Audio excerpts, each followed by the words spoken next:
The philosophy of technology is a philosophical field dedicated to studying the nature of technology and its social effects. Philosophical discussion of questions relating to technology dates back to the very dawn of Western philosophy. The phrase, philosophy of technology, was first used in the late 19th century by German-born philosopher and geographer Ernst Kapp, who published a book titled Grundlinien einer Philosophie der Technik, History. Greek philosophy. The Western term, technology, comes from the Greek term techno, and philosophical views on technology can be traced to the very roots of Western philosophy. A common theme in the Greek view of techno is that it arises as an imitation of nature. Greek philosophers such as Heraclitus and Democritus endorsed this view. In his Physics, Aristotle agreed that this imitation was often the case, but also argued that techno can go beyond nature and complete what nature cannot bring to a finish. Aristotle also argued that nature and techno are ontologically distinct because natural things have an inner principle of generation and motion,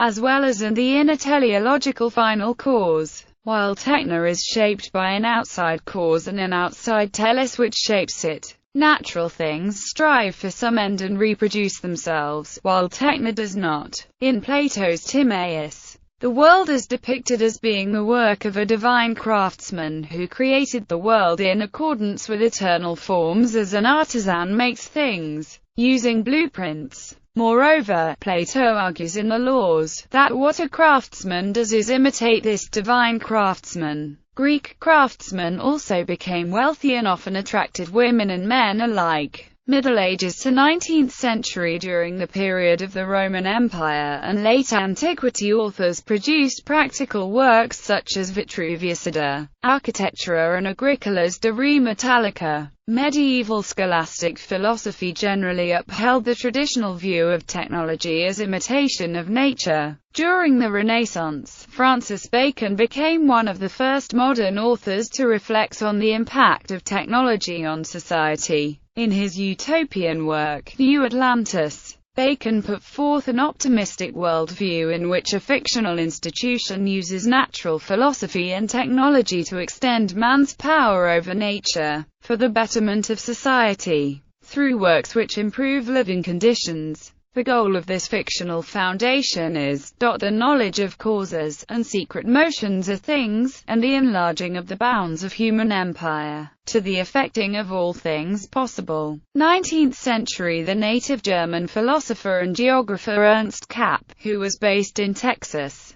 published the fundamental book Grundlinien einer Philosophie der Technik in 1877. Kapp was deeply inspired by the philosophy of Hegel and regarded technique as a projection of human organs. In the European context, Kapp is referred to as the founder of the philosophy of technology. Another, more materialistic position on technology which became very influential in the 20th century philosophy of technology was centered on the ideas of Benjamin Franklin and Karl Marx. 20th century. 5 prominent 20th century philosophers to directly address the effects of modern technology on humanity were John Dewey, Martin Heidegger, Herbert Marcuse, Gunther Anders and Hannah Arendt. They all saw technology as central to modern life, although Heidegger, Anders, Arendt and Marcuse were more ambivalent and critical than Dewey. The problem for Heidegger was the hidden nature of technology's essence,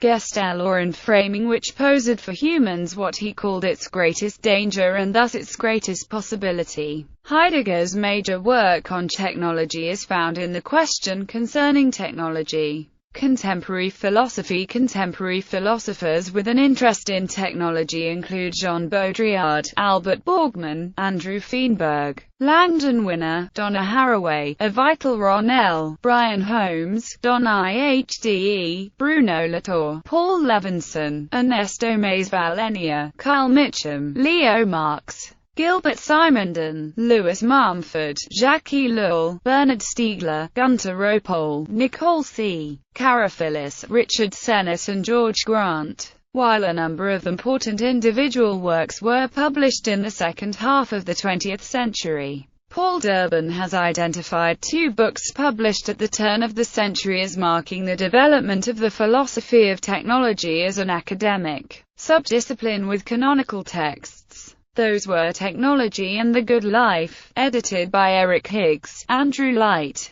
and David Strong, and American Philosophy of Technology by Hans Achter Hewish. Technology and neutrality. With improvements in technology comes progress and a great concern over its shadowing effect on society. Lelia Green uses recent gun massacres such as the Port Arthur massacre and the Dunblane massacre to bring out the concepts of technological determinism and social determinism. Technological determinism argues that it was features of technology that determined its use, and the role of a progressive society was to adapt to and benefit from technological change. The alternative perspective would be social determinism, which looks upon society being at fault for the development and deployment of technologies. Reactions to the gun massacres were different in various regions. Tasmanian authorities made gun laws even stricter than before, while there was a demand in the US for the advocacy of firearms.